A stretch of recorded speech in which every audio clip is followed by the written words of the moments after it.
அண்மை செய்தி. செந்தில் பாலாஜிக்கு எதிரான அமலாக்கத்துறை வழக்கில் குற்றச்சாட்டு பதிவு நிறைவடைந்துள்ளது. அனைத்தும் எனக்கு எதிராக முனையப்பட்ட குற்றங்கள் என செந்தில் பாலாஜி தெரிவித்திருக்கிறார். இதுகுறித்த கூடுதல் விவரங்களை செய்தியாளர் ஆனந்த் வழங்க கேட்கலாம். வணக்கம் ஆனந்த், இது குறித்த முழு விவரங்கள் என்ன?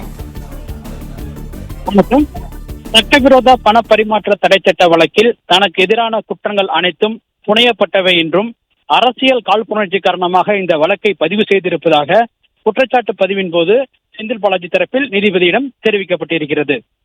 சட்டவிரோத பண பரிவர்த்தனை வழக்கில் அமலாக்கத்துறையால் கடந்த ஆண்டு ஜூன் மாதம் 14ஆம் தேதி கைது செய்யப்பட்டிருக்கிறார் முன்னாள் அமைச்சர் செந்தில் பாலாஜி. இந்த நிலையில் இந்த வழக்கில் குற்றச்சாட்டு பதிவிற்காக இன்று சென்னை மாவட்ட முதன்மை அமர்வு நீதிமன்ற நீதிபதி அல்லி முன்பாக செந்தில் பாலாஜி ஆஜர்படுத்தப்பட்டார். அப்பொழுது நீதிபதி அமலாக்கத்துறை வழக்குகள் குறித்த விவரங்களை முழுமையாக படித்தார். முதலில் ஆங்கிலத்தில் படித்த அவர் பின்னர் தமிழிலும் படித்தார். அதில் கடந்த 2013 முதல் 15ஆம் ஆண்டுகள் காலகட்டத்தில் வரை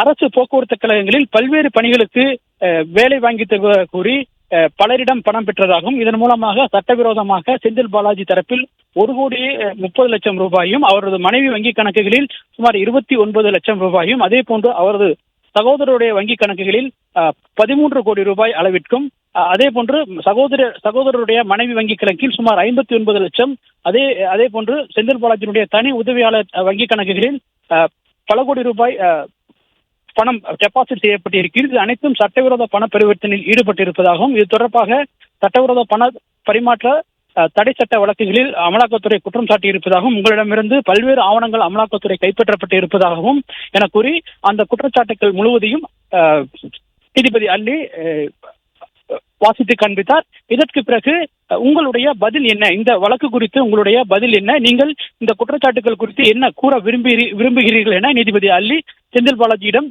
கூறினார். அந்த கேள்விக்கு செந்தில் பாலாஜி, என் மீதான குற்றச்சாட்டுகள் அனைத்தும் புனையப்பட்டவை, எந்த குற்றச்சாட்டுகளிலும் நான் ஈடுபடவில்லை, யாரிடமும் நான் பணம் பெற்றுக்கொண்டு ஆதாயம் அடையவில்லை, என் மீதான குற்றச்சாட்டுகள் அனைத்தும் காழ்ப்புணர்ச்சி காரணமாக அரசியல் காழ்ப்புணர்ச்சி காரணமாகவே போடப்பட்டிருக்கிறது. நான் இந்த வழக்கில் எதிர்த்தரப்பினரையும் குறுக்கு விசாரணை செய்வதற்கு என்னை அனுமதிக்க வேண்டும் என கூறி செந்தில் பாலாஜி தரப்பில் பதில் அளிக்கப்பட்டது. மேலும் இந்த வழக்கில் என்பது நான் குற்றமற்றவன், நான் நிரபராதி எனவும் என செந்தில் பாலாஜி தன்னுடைய அந்த குற்றச்சாட்டுக்களை மறுத்து தன்னுடைய பதிலை அளித்தார். இதைத் தொடர்ந்து வழக்கினுடைய விசாரணையை வருகிற 16ஆம் தேதிக்கு நீதிபதி அல்லி தள்ளி வைத்து உத்தரவிட்டிருக்கின்றார்.